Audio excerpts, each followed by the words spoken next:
E aí, galera, tudo bem com vocês? Aqui quem fala é o professor Lauro Chão Soares e eu venho com a proposta do vídeo de hoje falar um pouquinho sobre a anatomia dos dentes. Bem, como vocês já sabem, os dentes, eles executam pelo menos duas funcionalidades dentro da cavidade oral. Eles trazem a funcionalidade de estética e também trazem a funcionalidade de fazer com que haja o processo mastigativo, né? O processo de trituração e laceração do alimento.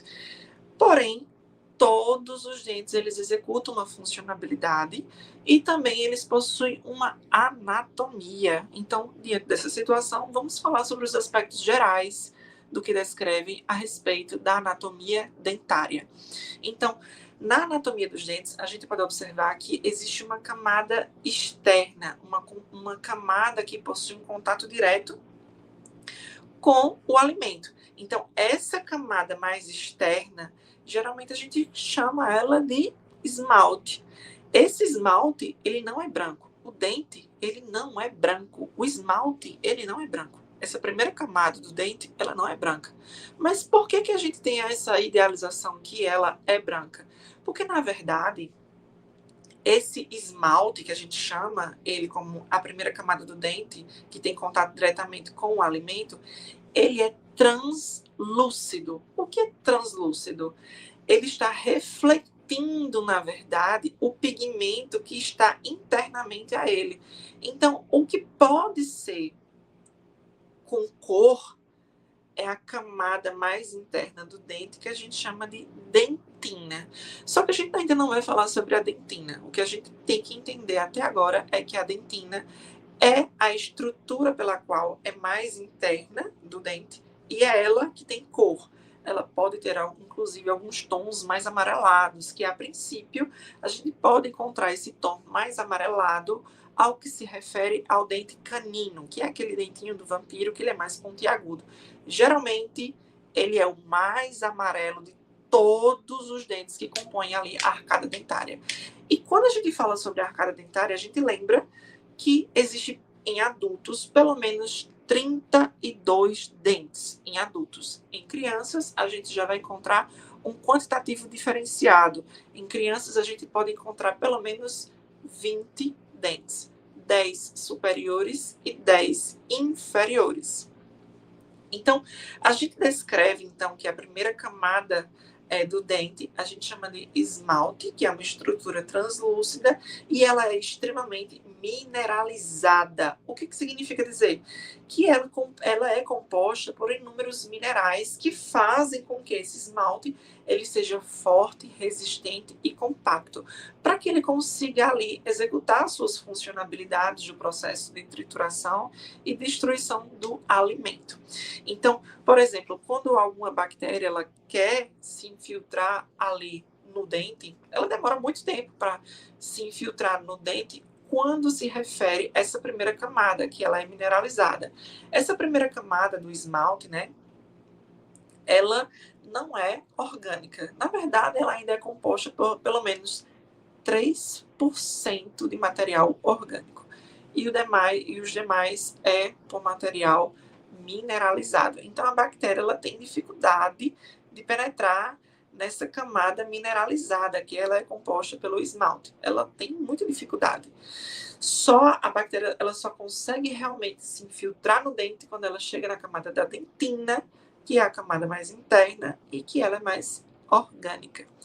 Então, diante disso, a gente descreve e traz, né, a informação que o esmalte é essa estrutura mais externa, ela é forte e ela é translúcida. Então, vamos nos adentrar agora para a camada mais interna, que é chamada de dentina. Como vocês podem ver através da imagem, essa dentina, ela acaba que tendo alguns pigmentos, como, por exemplo, o tom mais amarelado, né?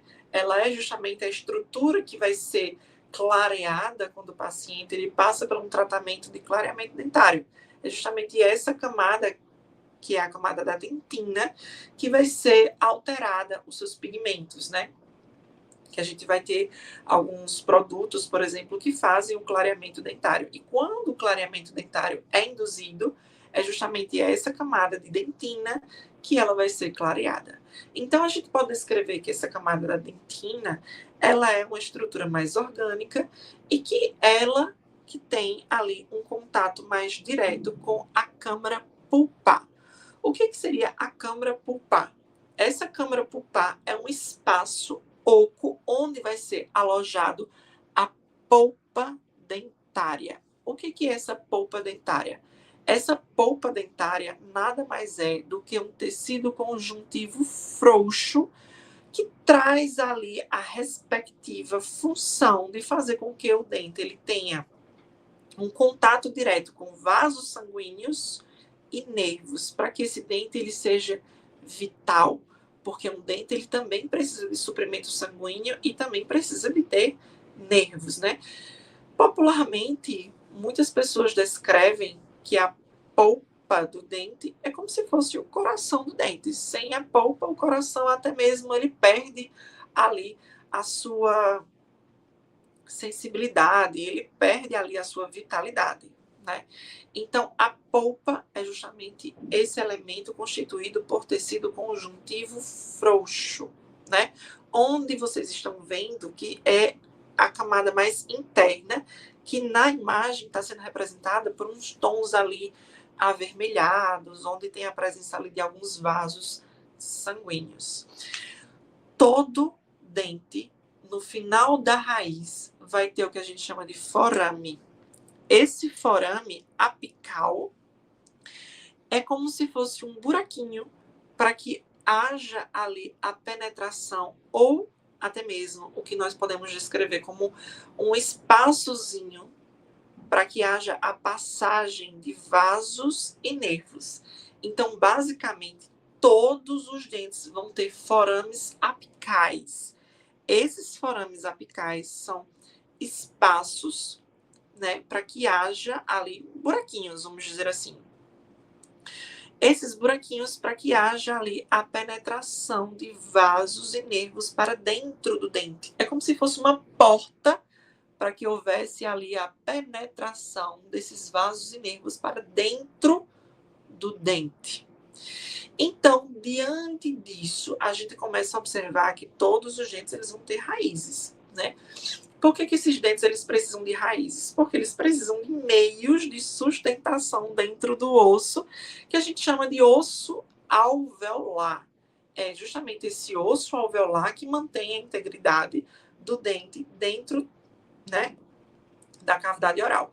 Só que o dente ele também vai ter outros elementos que são pertinentes ao periodonto de sustentação e proteção, que a gente tem como exemplo o cemento, os ligamentos periodontais, né? Esses ligamentos periodontais, por exemplo, eles são ligamentos que mantêm ali o dente preso, por exemplo, auxilia nesse processo. Temos também o cemento, que também é outra estrutura que, inclusive, esse cemento só vai ser encontrado ali na raiz e ele tem um tom, um pigmento um pouco mais amarelado, né?